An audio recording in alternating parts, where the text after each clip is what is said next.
নমস্কার বন্ধুরা, আবারও চলে এসেছি মামনি তোমাদের কাছে নতুন একটা ব্লগ নিয়ে। এই ব্লগটা হচ্ছে, এটা একটা বলা যায় হনুমান মন্দির, ঠিক আছে? তো এই হনুমান মন্দির অনেক পুরনো হনুমান মন্দিরটা। আগে ছিল নর্মাল একটা মন্দির ছিল, একটা বট গাছের নিচে ছিল ঠাকুরটা, তো নর্মাল। তো আস্তে আস্তে এই মন্দিরটা অনেকটাই বড় হয়েছে। এখন মন্দিরটা অনেক মানুষের এখানে অনেক মনস্কামনা পূর্ণ হয়। তো অনেক প্রাচীন, এখানে অনেক ঐতিহাসিক গল্প আছে এই মন্দিরের। তো তার জন্যেই আমি এই মন্দিরটা তুলে ধরেছি তোমাদের কাছে, এই হনুমান মন্দিরটা।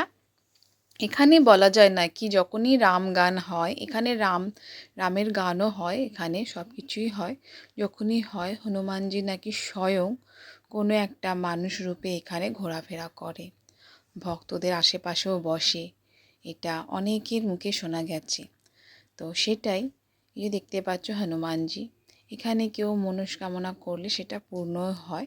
তুলসীর মালা নাকি বাবাকে চড়ালে সেই মনস্কামনা যে যা করে সেটা পূর্ণ হয়। তো তোমরা যদি কেউ এই হনুমান মন্দিরে আসতে চাও, এটা হচ্ছে বাঘাযতীন লালকা মাঠের কাছে অবস্থিত এই মন্দিরটা। কেমন? তোমরা যদি কেউ আসতে চাও তো বাঘাযতীনে নামবে। বাঘাযতীন মেন রোডের কাছে কামধনু মিষ্টান্ন ভাণ্ডার আছে, সেখান থেকে দেখবে তোমাদের ডান দিকে একটা রাস্তা চলে যাচ্ছে, যা লালকা মাঠের দিকে। তো বলবে লালকা মাঠের কাছে নামবো, বললেই নামিয়ে দেবে। এখানে অটো রিক্সা সবই পাওয়া যায়, মোটামুটি তোমরা আসতে পারো। বাঘাযতীনে আসলে, যাদবপুর থেকে যদি আসো, যাদবপুর থেকেও অটো পাচ্ছ তোমরা।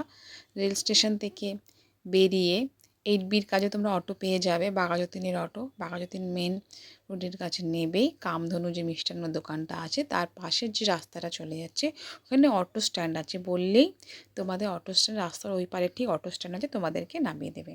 তো এখানে দেখতে যে প্রচুর লোকের আনাগোনা, প্রচুর ভিড়। এটা আমাদের ঠিক বাড়ির কাছেই এই মন্দিরটা, খুব জাগ্রত মন্দির। প্রায় শনি মঙ্গলবার করে এখানে প্রসাদ দেওয়া হয়। প্রচুর ভক্তদের লাইন থাকে, প্রচুর, কাউকে ফেরায় না। অনেক ভক্তরা কি করে, 1 থেকে 2-3 বারও নেয়, তাও ভক্তদের ফেরায় না এখানে। তো প্রসাদটা যা পরিমাণে দেওয়া হয়, এখানে একটা ভক্তর পেট ভরে যাওয়ার মতন প্রসাদ থাকে। আলুর দম, খিচুড়ি থাকে, খিচুড়ি বা কখনো হয় পোলাও। আলুর দমটা মাস্ট, তার সাথে থাকে পায়েস বা কখনো কখনো লাড্ডুও দেওয়া হয়।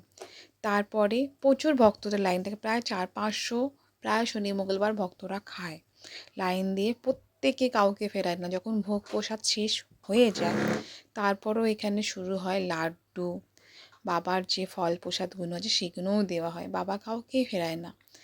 লাড্ডু দেওয়া হয়, কলা দেওয়া হয়, নারকেল দেওয়া হয়, যেগুলো বাবার ভোগেতে যায়, ভক্তরা যেগুলো বাবাকে দেয় সেগুলোই বাবার প্রসাদ অনুযায়ী দেওয়া হয়।